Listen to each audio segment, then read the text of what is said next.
संग ने छोड़े चंदा चनैनी रातें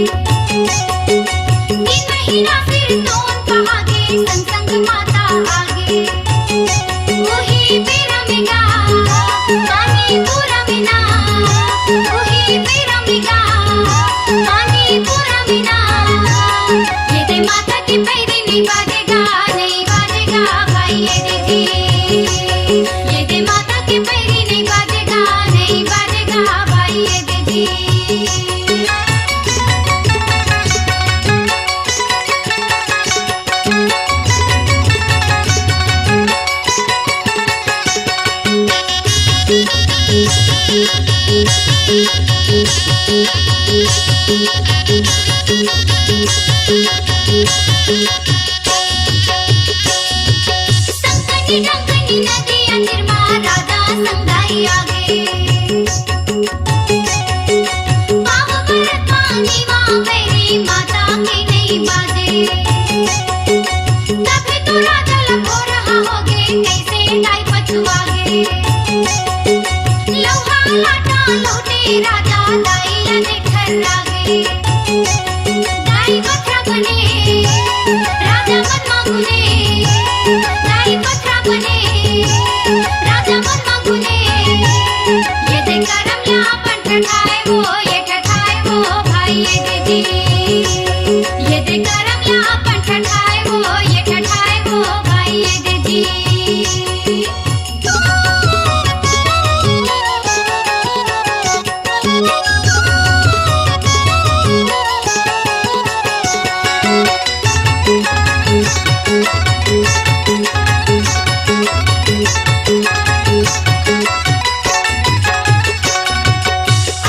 जावत संग लगे हो कह रहे मोर गाई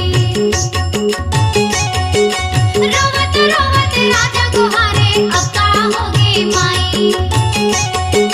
बंधना बचन माँ बंधे हवा कहत है महामाई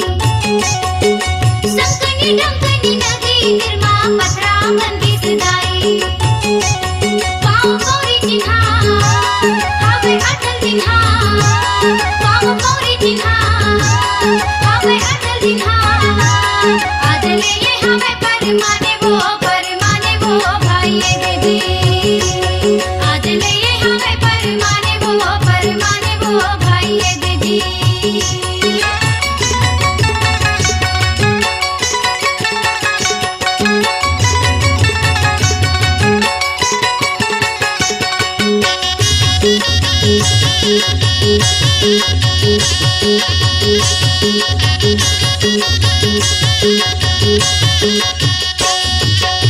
राजा संगा गंदी सिरी दत्ता दुर्या चले है ओही दिने पावन भुया बसर नाम पर है दत्ते वाला के दत्ते सिरी कुल देवी हरे हाथ जोड़ के अन्नम देव दाई सुरे बड़ पावन हिगा मन भावन हिना बड़ पावन हिगा मन भावन हिना दाई लीला लापन दिखाए है ये दिखाए है भाई ये दीदी दाई लीला लापन दिखाए है भाई ये दीदी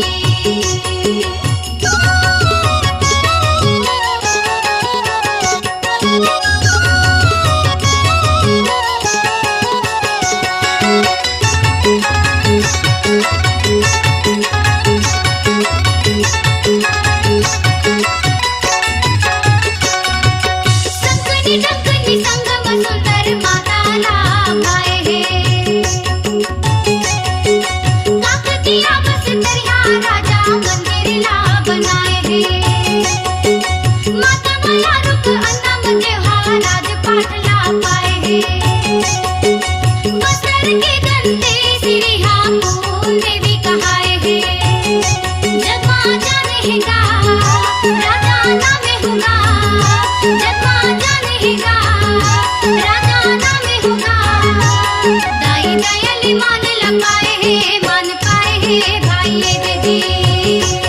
दाई दयाली मान लपाए है मान पाए है भाई ये दीदी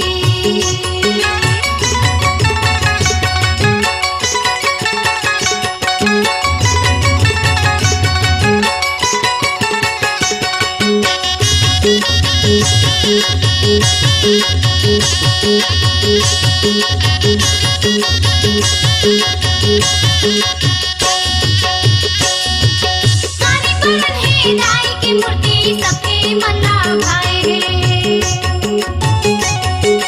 छह पूजा माँ दाई मोरे सुघर पूजा पाए है जोनी हाथ माँ शंख खड़ग त्रिशूल शोभा पाए है देवी हाथ माँ पद्म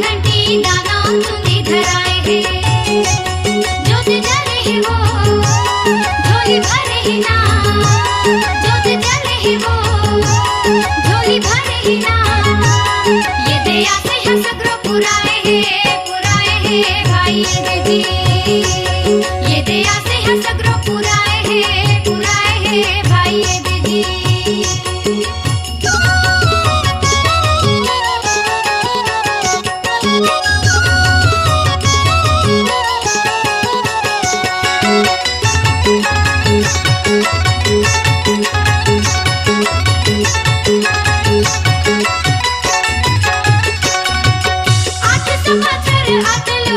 मंदिर ला बनाए हैं,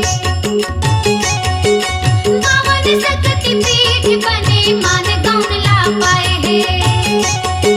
सती अंगले दांत गिरे दंते वाड़ा कहाए हैं,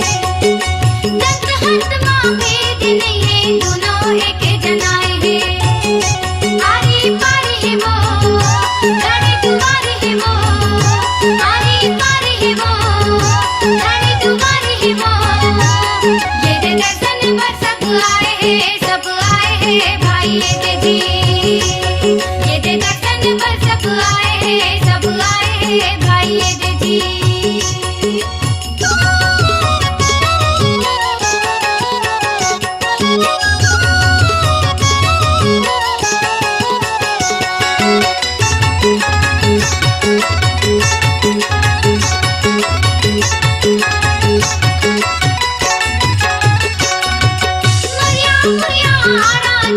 राजा के भगत बने हैं, सात दीप नौ कंध के राजा बने के आस रहे हैं। किस्सा कहानी अमर हो गए सबके मन लभाए हैं, दुखी मन लगे नहाए बहु खुशी मनाए हैं। देव कलम चलाए परमानंद लगाए, देव कलम चलाए परमानंद लगाए। ये दे गुने गुण रचना रचाए है भाई जी, ये दे गुने गुण रचना रचाए है भाई जी। दाई लीला लापन दिखाए है भाई जी, दाई दयाल मान पाए है भाई जी। ये दया से है सगरो पुराए है भाई जी, और बसरहीन वरदानी है भाई जी।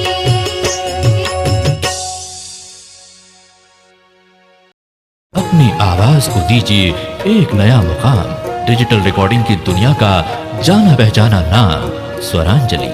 जहां गूंजती हैं ध्वनियां अपनी माटी की सौंधी सुगंध के साथ। छत्तीसगढ़ी संगीत के विविध रंग जो पहुंचाते हैं पूरे प्रदेश में डिजिटल रिकॉर्डिंग के संग। स्वरांजलि स्टूडियो, नेमी चंद गली नंबर 2, गंजपारा, रायपुर।